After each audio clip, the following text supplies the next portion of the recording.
Good morning बच्चों। आज मैं आप लोगों के सामने क्लास 10th के चैप्टर 1 जिसका नाम है प्रकाश का परावर्तन एवं अपवर्तन, लाइट रिफ्लेक्शंस एंड रिफ्रैक्शन, तो इसके बारे में बताने जा रहा हूँ। और इससे पार्ट बाय पार्ट हम देखेंगे और इसी तरह से क्रमबद्ध रूप से हम पूरे बुक को समाप्त करने की कोशिश करेंगे। ठीक है, तो आप लोग कंटिन्यू वीडियो देखते रहिएगा, आपका वीडियो आते रहेगा निश्चित समय अंतराल पर। तो सबसे पहले इंट्रोडक्शन की बात करते हैं। तो प्रकाश तो प्रकाश यानी जिसे अंग्रेजी में बोलते हैं लाइट, यानी प्रकाश वह बाह्य भौतिक कारण है जिससे हमें किसी वस्तु को देखने की अनुभूति होती है। अर्थात प्रकाश की सहायता से ही हम किसी वस्तु को देख सकते हैं। विदाउट लाइट हम लोग किसी चीज़ को देखना पॉसिबल नहीं है। ठीक है, तो प्रकाश क्या है? तो प्रकाश ऊर्जा का ही एक रूप है। प्रकाश जो है ऊर्जा का ही एक रूप है जो हमेशा सीधी रेखा में गमन करती है। प्रकाश हमेशा सीधी रेखा में गमन करती है। प्रकाश हमेशा सीधी रेखा में गमन करती है। यह निर्वात यानी निर्वात से होकर भी गुजरती है। निर्वात में इसकी चाल जो है 3 × 10⁸ मीटर प्रति सेकंड होता है। ठीक है, आगे चलते हैं। प्रकाश क्या है? तो प्रकाश एक विद्युत चुंबकीय तरंग है। प्रकाश एक विद्युत चुंबकीय तरंग है जिसकी अतः इसके गमन के लिए द्रव्यात्मक माध्यम की आवश्यकता नहीं होती है। ठीक है, इसके लिए किसी माध्यम की आवश्यकता नहीं होती है। वास्तव में हम प्रकाश को देख तो नहीं पाते हैं, वास्तव में हम प्रकाश को देख तो नहीं पाते हैं, परंतु इसके प्रभावों का अनुभव निश्चित रूप से कर सकते हैं। हम देख नहीं सकते, लेकिन इसका क्या प्रभाव इफेक्ट है यह हम अनुभव अपने जीवन लाइफ में करते हैं। जैसे कि एक अंधेरी कोठरी में रखे वस्तुओं या सामानों को स्वस्थ आँख वाला व्यक्ति भी देख नहीं पाता है, लेकिन यदि उस कोठरी में एक बत्ती जला दी जाती है तो कोठरी की सभी वस्तुएं स्पष्ट रूप से दिखाई देने लगती हैं। ठीक है, तो क्या आप जानते हैं कि कोठरी में रखी वस्तु कि अंधेरी कोठरी में रखी वस्तु बत्ती जलते ही क्यों दिखाई देने लगी? ठीक है, तो इसके लिए कह रहा है कि जब बत्ती जलती है तो प्रकाश की किरण उन वस्तुओं पर पड़ती है और पुनः परावर्तित होकर आँख के रेटिना पर उस वस्तु का प्रतिबिंब बनता है, जिससे हम वह वस्तु दिखाई देते हैं। अर्थात जो वस्तु हम लोग देखते हैं वह पहले प्रकाश हमारे आँखों में जो रेटिना है उस पर से टकरा करके पुनः परावर्तित हो जाता है और उस सामान पर जाकर के प्रकाश टकराती है, तब हमें वह वस्तु दिखलाई पड़ती है। निष्कर्षतः इस प्रकार हम कह सकते हैं कि प्रकाश एक माध्यम है जिसके कारण हम किसी वस्तु को देख पाते हैं। इसकी अनुपस्थिति में किसी वस्तु को देखना असंभव है। चलिए, अगला है प्रकाश एक ऊर्जा है। प्रकाश क्या है? तो प्रकाश एक ऊर्जा है। इस कथन को निम्न प्रकार से स्पष्ट किया जा सकता है। ठीक है, तो देखते हैं कि ऐसा देखा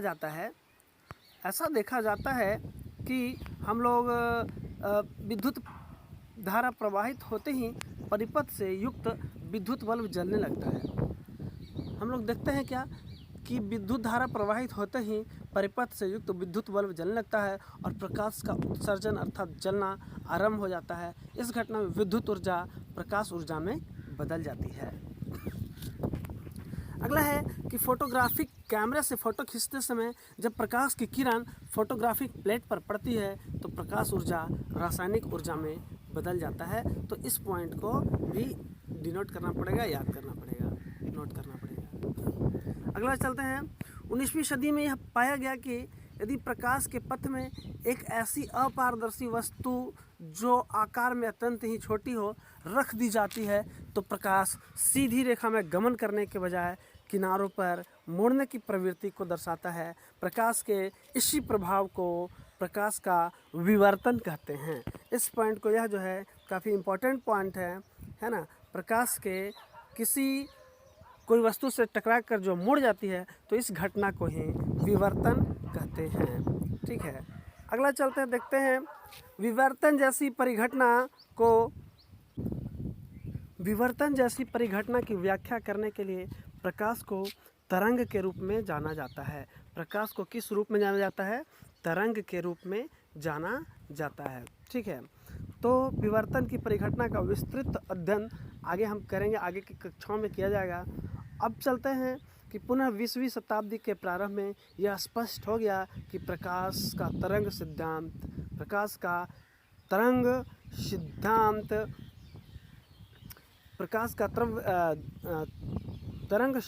प्रकाश की द्रव्य के साथ अन्योन्य क्रिया के विवेचन के अपर्याप्त है तथा प्रकाश प्रायः कणों के प्रवाह की तरह व्यवहार करता है।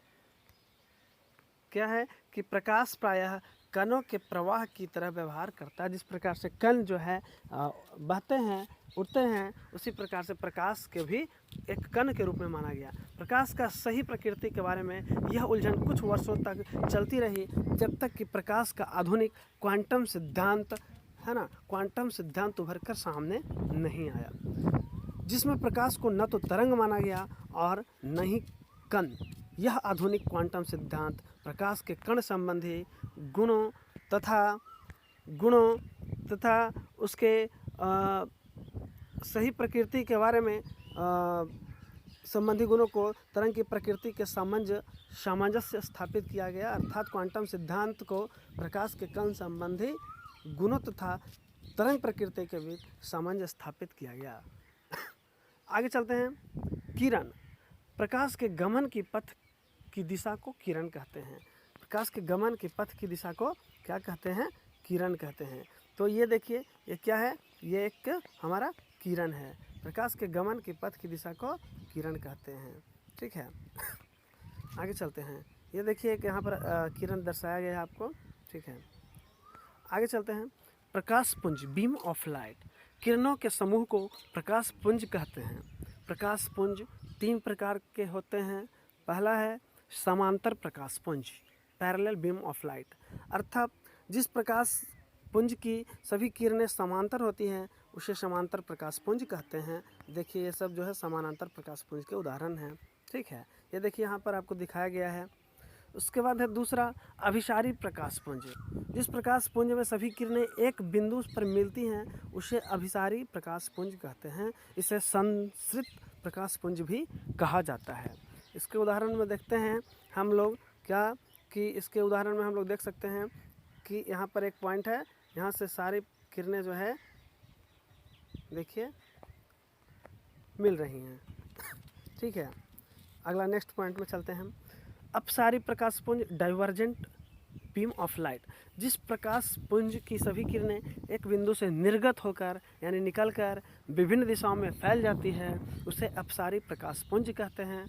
इसे अपसृत प्रकाश पुंज भी कहा जाता है। इसके एग्जाम्पल हम लोग देख सकते हैं कि यहाँ पर ये देखिए, इसमें सभी प्रकाश पुंज किरणें एक बिंदु से बाहर निकलती हैं। ठीक है, इसके देखिए इमेज देखना चाहते हैं तो देख सकते हैं, ये देखिए बाहर निकल रही हैं।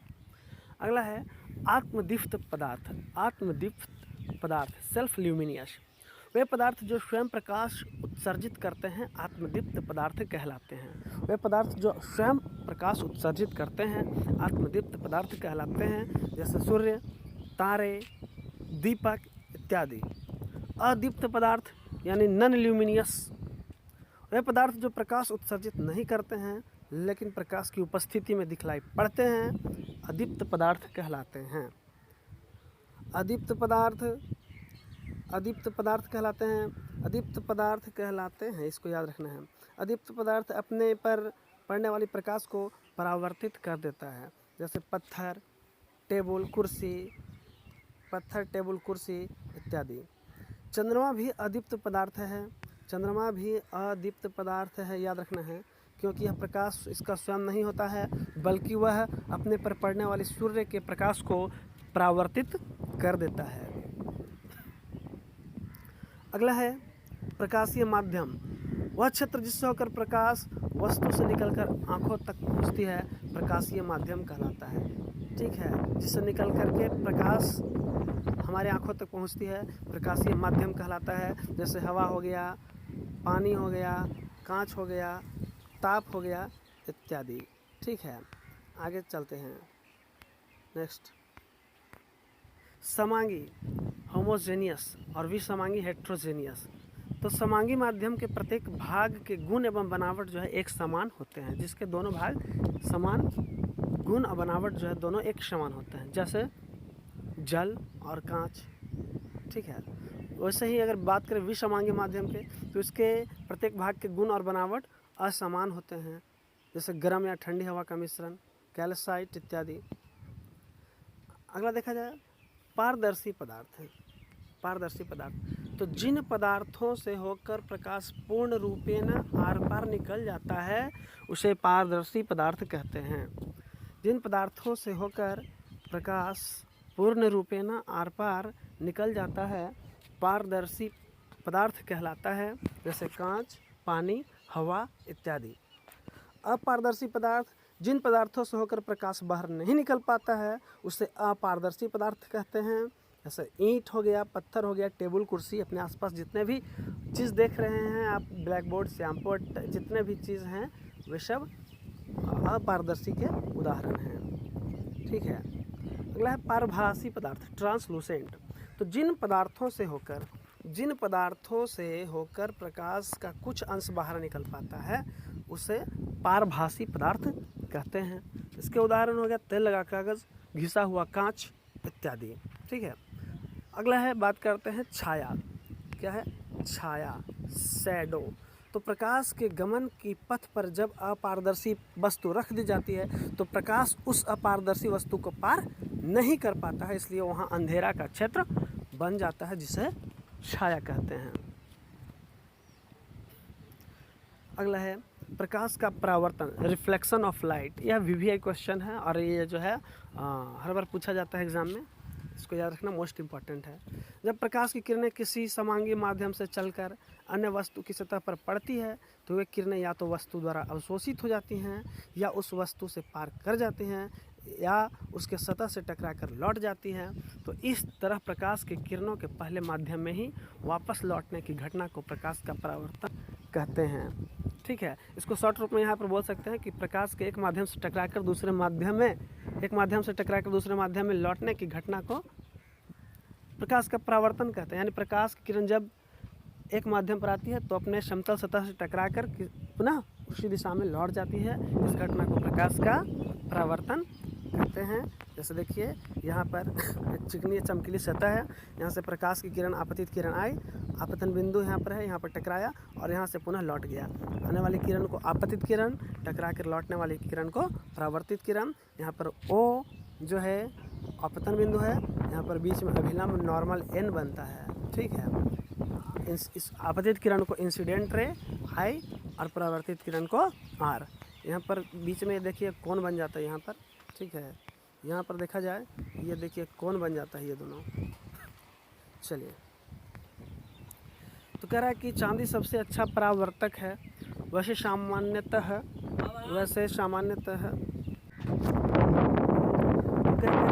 चांदी सबसे अच्छा परावर्तक है, लेकिन परावर्तक के रूप में दर्पण का उपयोग किया जाता है। परावर्तक सतह की प्रकृति के अनुसार परावर्तन दो प्रकार के होते हैं। फर्स्ट है नियमित परावर्तन और दूसरा है अनियमित परावर्तन। एक है नियमित परावर्तन और दूसरा है अनियमित परावर्तन। तो बात करते हैं कि नियमित परावर्तन जो है क्या होता है कि जब प्रकाश की किरणें चिमकनी और चमकीली सतह पर पड़ती है तो वे नियमित रूप से परावर्तित हो जाते हैं। ऐसे परावर्तन को नियमित परावर्तन कहते हैं, यानी निश्चित रूप से एक ढंग से जो है परावर्तित होते हैं, तो इसे नियमित परावर्तन कहते हैं। यहाँ पर देखिए एक नियमित परावर्तन का चित्र दिया गया है। परावर्तित किरण देखिए, आपतित किरण आई और परावर्तित किरण, यहाँ पर देखिए, इसे समझ सकते हैं आसानी से।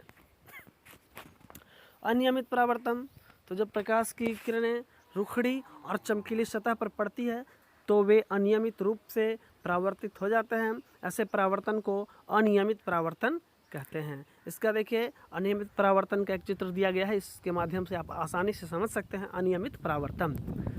अगला है समतल दर्पण से प्रकाश का परावर्तन, तो reflection of light from plane mirror. ठीक है, तो इसके अनुसार जब प्रकाश की किरण समतल दर्पण के परावर्तक सतह पर पड़ती है तो इसके नियमानुसार निश्चित रूप से परावर्तित हो जाती है, जिसे प्रकाश का परावर्तन का नियम कहते हैं। प्रकाश के परावर्तन के नियम को समझने के लिए यहाँ पर देखिए हम लोग देख सकते हैं, आपतित किरण है, परावर्तित किरण है, अभिलंब है, और ये समतल दर्पण है, और ये आपतन बिंदु है।